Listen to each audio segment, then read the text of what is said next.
Assalamualaikum warahmatullahi wabarakatuh. Kembali lagi bersama saya Rajib. Pada kesempatan kali ini kita akan membahas 5 basic tenses in English grammar. Apa saja itu? Mari kita mulai pembahasannya. Tenses atau bentuk waktu merupakan fondasi dari setiap konstruksi kalimat. Sebagai penanda waktu, tenses memungkinkan kita untuk merinci kapan suatu peristiwa itu terjadi, sedang terjadi, atau yang akan terjadi. Yang pertama di sini ada simple present tense. Simple present tense digunakan untuk rutinitas atau kebiasaan, fakta umum, dan juga instruksi. Dan bagaimana contoh penggunaannya? Untuk contoh penggunaannya di sini ditandai dengan tanda plus itu merupakan kalimat positif. Ditandai dengan tanda plus. Kalimat positif itu sendiri diawali dengan subjek atau S plus verb one atau kata kerja dasar satu ditambah dengan S atau ES di belakang kata verb one ini ya. One ini jika subjeknya adalah orang ketiga tunggal plus object or complement. Sebagai contoh kalimatnya, Marina dances on the tower. Marina di sini sebagai subjeknya, dances ini sebagai verb one ditambah dengan S di belakangnya, dan on the tower sebagai objeknya. Baik, untuk yang kedua, kalimat positif ditandai dengan minus. Kalimat positif juga diawali dengan S di depannya sebagai subjek ya, sebagai subjek plus don't atau doesn't. Seperti itu. Karena kalimatnya ini negatif seperti itu ya, ditambah dengan don't atau doesn't plus verb one plus object or complement. Sebagai contoh kalimat, Marina doesn't dance on the tower. Nah, Marina di sini itu sebagai subjek, sama seperti yang di atas ini.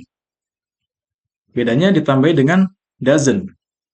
Doesn't itu untuk kalimat negatif gitu ya. Dan dance itu sebagai verb one-nya. Dan untuk kalimat negatif seperti ini, dance itu tidak ditambah dengan S lagi ya. Untuk kalimat negatif, dance itu kembali ke kata kerja dasar, yaitu dance. Plus on the tower sebagai objeknya. Sebagai objeknya, seperti itu ya. Dan untuk kalimat interrogatifnya, ditandai dengan tanda tanya atau kalimat tanya. Selalu diawali dengan do or does plus subject plus verb one plus object or complement plus tanda tanya itu seperti itu ya. Dan untuk contoh kalimatnya, does Marina dance on the tower? Untuk kalimat awalnya diawali dengan does. Dan Marina di sini sebagai subjek. Untuk verbnya, verb one sama seperti kalimat negatif ini tidak ditambahi, tidak disertakan S di belakangnya ya. Kata kerja dasar berarti verb one plus object or complement. Baik, untuk yang selanjutnya ada simple past tense. Simple past tense ini digunakan untuk kejadian lampau atau yang sudah berlalu ya, seperti itu. Dan bagaimana cara penggunaannya? Untuk kalimat positif sama seperti simple present tense, diawali dengan subjek. Subjek. Nah, bedanya di sini untuk simple past tense itu menggunakan verb 2 ya. Contoh verb 2 itu apa? Misalnya kata kerja dasar go. Kata verb 2-nya itu apa? When, menjadi when ya. Seperti itu. Plus object or complement. Dan untuk contoh kalimatnya, he taught in the classroom yesterday. He di sini sebagai subjek.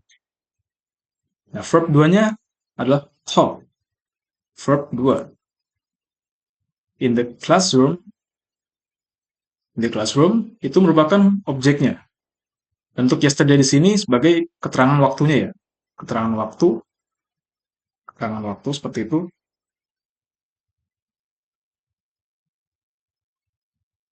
Dan untuk yang kedua, kalimat negatifnya ditandai dengan tanda minus. Untuk kalimat negatif diawali dengan S sebagai subjek plus didn't. Ingat ya, didn't bukan don't ataupun doesn't ya. Karena di sini simple past tense.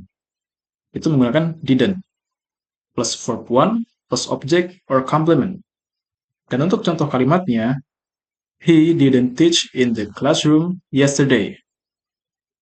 Dia tidak mengajar di kelas kemarin, seperti itu ya. He di sini sebagai S, dan didn't di sini sebagai kalimat negatif yang menunjukkan kalimat negatif, seperti itu ya. Didn't teach, oke, sorry. Yeah. Didn't sebagai verb 2 negatif, seperti itu ya. Teach, ini kembali ke kata kerja dasar satu, kata kerja dasar satu atau verb one.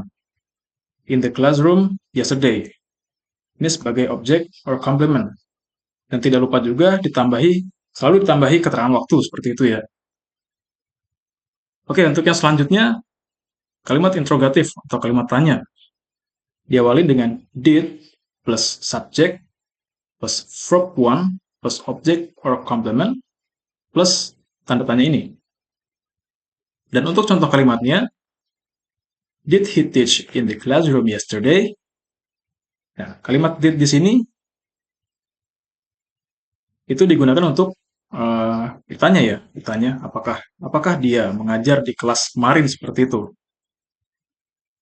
He di sini sebagai subjek, teach di sini sebagai verb one, in the classroom sebagai objek, dan yesterday di sini sebagai keterangan waktu, sama seperti ini ya, sama seperti ini, keterangan waktu.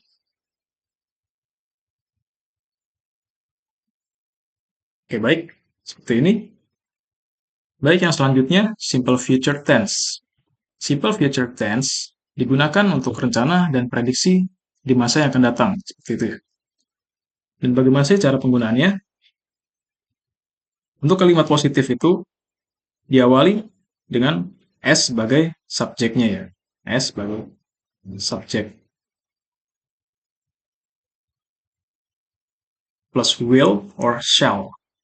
Plus verb one atau kata kerja dasar satu. Plus object or complement.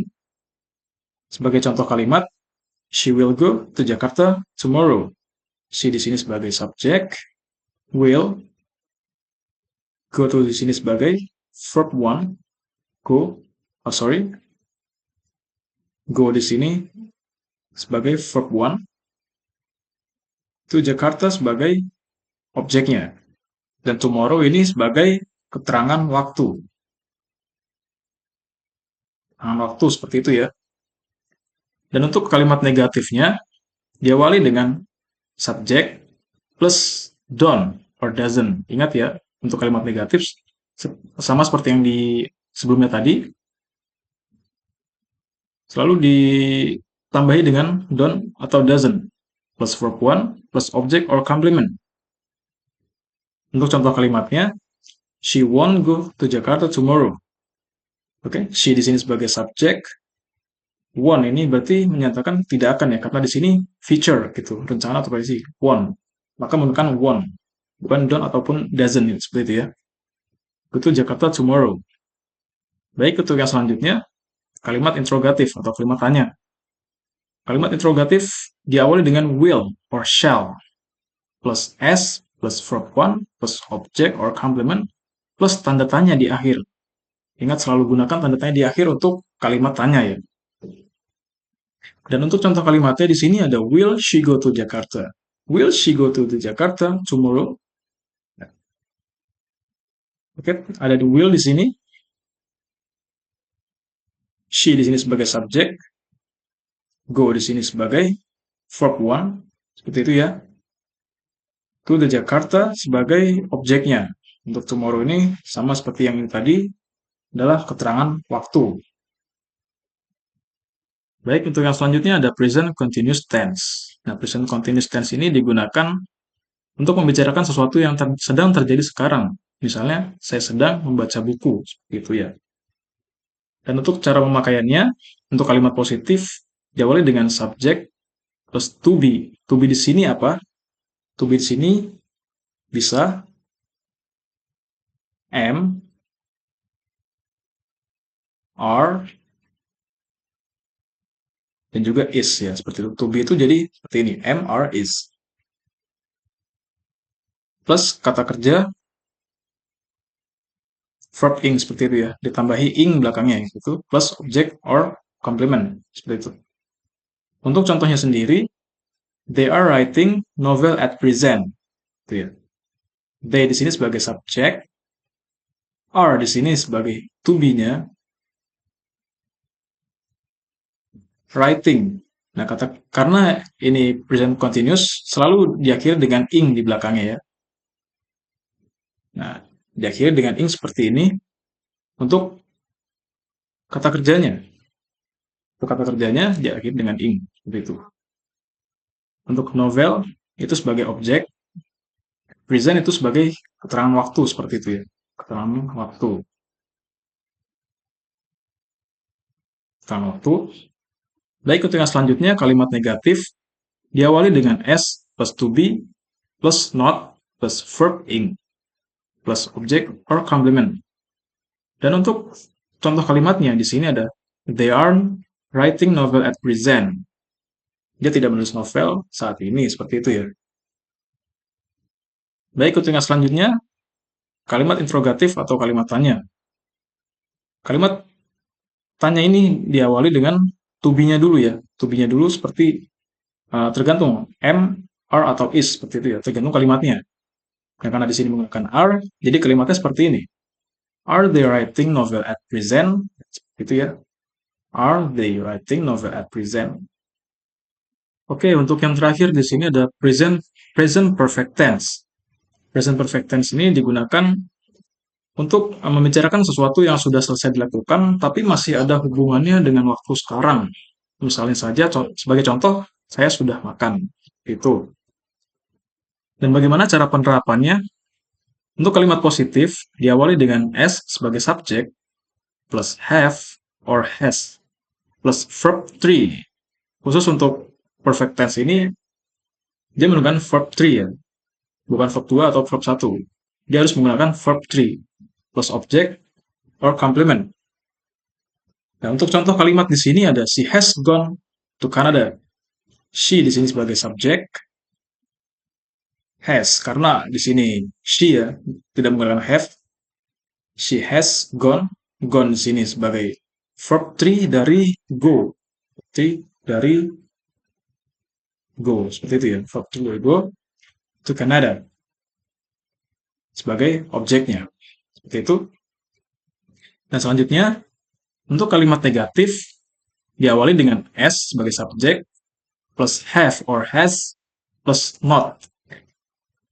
Untuk kalimat negatif identik dengan not di sini, ditambahi dengan not, harus ditambah dengan not untuk kalimat negatif seperti itu. Plus verb 3 plus object or complement.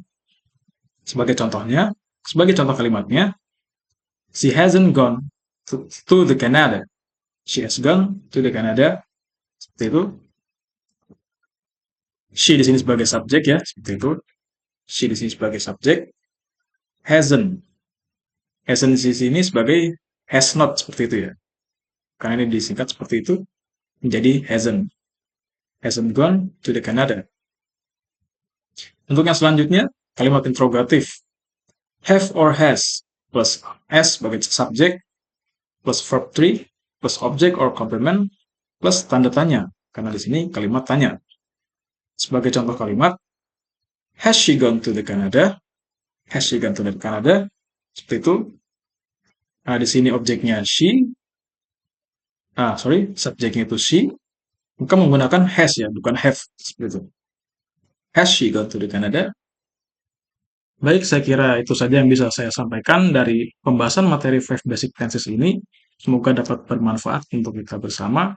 Dan apabila masih banyak kesalahan dalam penyampaian, saya mohon maaf. Wassalamualaikum warahmatullahi wabarakatuh.